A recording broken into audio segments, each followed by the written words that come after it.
क्या आप एक सुपर पावरफुल स्ट्रैटेजी सीखने के लिए तैयार हैं जिसकी मदद से आप एक नार्सिसिस्ट को हरा सकते हैं। हम सभी लोगों को अपने बारे में अच्छा महसूस करना बहुत अच्छा लगता है, लेकिन नार्सिसिस्ट वो लोग हैं जो खुद के बारे में इतना अच्छा महसूस करते हैं कि उनका रियलिटी से कुछ लेना देना ही नहीं बचता। वो अपने आप को बहुत सुपीरियर और दूसरों को बहुत इन्फीरियर मानते हैं। इस वीडियो में मैं आपको 5 स्ट्रैटेजीज सिखाऊंगी जिनकी मदद से आप एक नार्सिसिस्ट को हैंडल कर सकेंगे और आसानी से उसके सामने टिक पाएंगे। नमस्कार, मैं मनोवैज्ञानिक डॉक्टर मयूरिका दास विश्वास। स्वागत है आपका योर सर्वाइवल मॉडल में। नार्सिसिस्ट लोगों की एक बड़ी प्रॉब्लम ये होती है कि उनके अंदर कोई संवेदनशीलता है ही नहीं।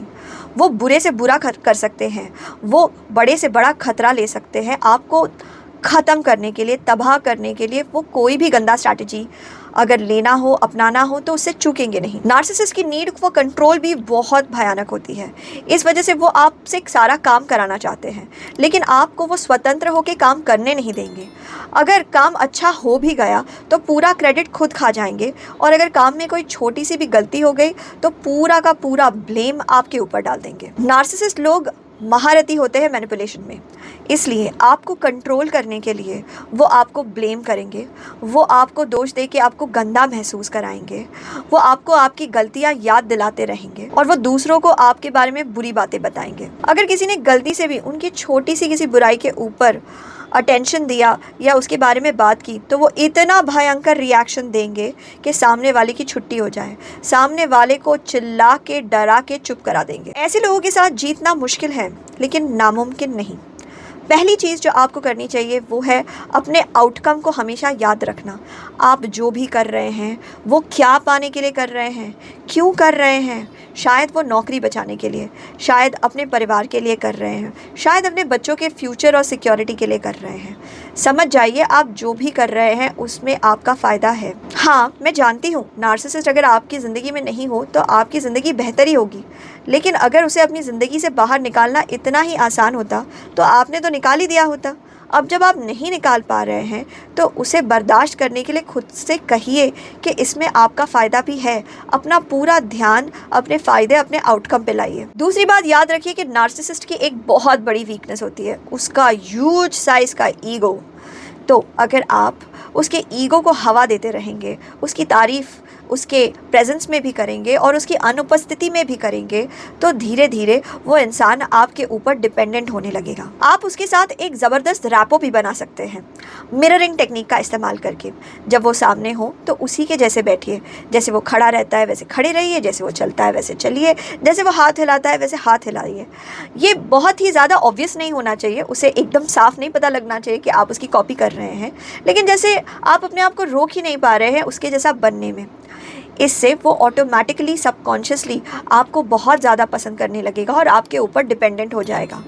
आपको लेकिन ये याद रखना है, आप ये स्ट्रैटेजी का इस्तेमाल कर रहे हैं उसे अपने काबू में लेने के लिए। अगर कभी किसी बात में नार्सिसिस्ट से असहमति दिखानी हो तो फॉर्मूला है अग्री अग्री अग्री डिसअग्री और डाउट। यानी कि पहले उसकी बातों से सहमति दिखाइए, फिर सहमति दिखाइए, फिर सहमति दिखाइए, और जब आपको असहमति दिखानी हो तो उस असहमति को एक प्रश्न के रूप में उसके सामने रख दीजिए। जैसे कि अगर नार्सिसिस्टिक बॉस कहता है कि हमें किसी भी तरीके से दिसंबर तक तो इस प्रोजेक्ट को कंप्लीट करना ही है।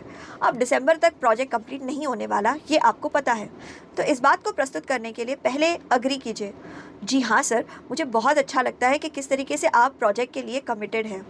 सर, मुझे पसंद है कि किस तरीके से आप सबको एक डायरेक्शन में लेके जाने की कोशिश कर रहे हैं। क्लाइंट भी तो कितना खुश हो जाएगा जब उसे समय से पहले ये प्रोजेक्ट मिल जाएगा। फिर अपने डाउट को रखिए, लेकिन मैं सोच रहा हूँ कि सर जो जितने रिसोर्सेज और जितनी टीम साइज़ हमारे साथ है, क्या वो सच में दिसंबर तक इस प्रोजेक्ट को कंप्लीट कर पाएंगे? और अगर नहीं कर पाए तो सर आपके नाम के ऊपर कोई दिक्कत नहीं आ जाए, आपको कोई प्रॉब्लम ना बर्दाश्त करनी पड़े। इस तरीके से अग्री अग्री अग्री डाउट वाले फॉर्मूले से आप नार्सिसिस्ट को अच्छे से बता सकते हैं कि किस तरीके से उसकी आइडिया ख़राब है। अब अपनी ख़राब आइडिया को सुधारने के लिए वो खुद ही एक और नई आइडिया देगा। आज बताए हुए स्ट्रैटेजी से आप नार्सिसिस्ट के सामने आराम से टिक जाएंगे, लेकिन फिर भी एक बहुत ज़रूरी चीज़ है जो आपको नहीं मिस करनी चाहिए। नार्सिसिस्टिक लोग हमेशा अपने साथ के लोगों को गंदा महसूस कराते हैं, बुरा, छोटा महसूस कराते हैं। इसलिए उनसे मिलने से पहले, उनसे बात करने के दौरान और उनके से मिलने के बाद आपको हमेशा अपने पास्ट सक्सेस को याद रखना चाहिए, अपने वैल्यू को याद रखना कि आप बहुत मूल्यवान हैं। नार्सिसिस्ट नहीं तय करता आपकी वैल्यू, आप भी नहीं तय करते अपनी वैल्यू। आप बहुत मूल्यवान है, बस इतना ही, पूर्ण विराम। आशा करते हैं ये वीडियो आपको पसंद आया है। नार्सिसिस्ट की कौन सी चीज़ आपको पसंद नहीं आती, इस बात को कमेंट सेक्शन में लिखिएगा। इस वीडियो को अपने दोस्तों के साथ ज़रूर शेयर कीजिएगा। मुझे बहुत अच्छा लगता है कि आप मेरे वीडियोस को दूसरों के साथ शेयर करते हैं और उन्हें भी साइकोलॉजी सीखने में मदद करते हैं। आपके मूल्यवान समय के लिए धन्यवाद।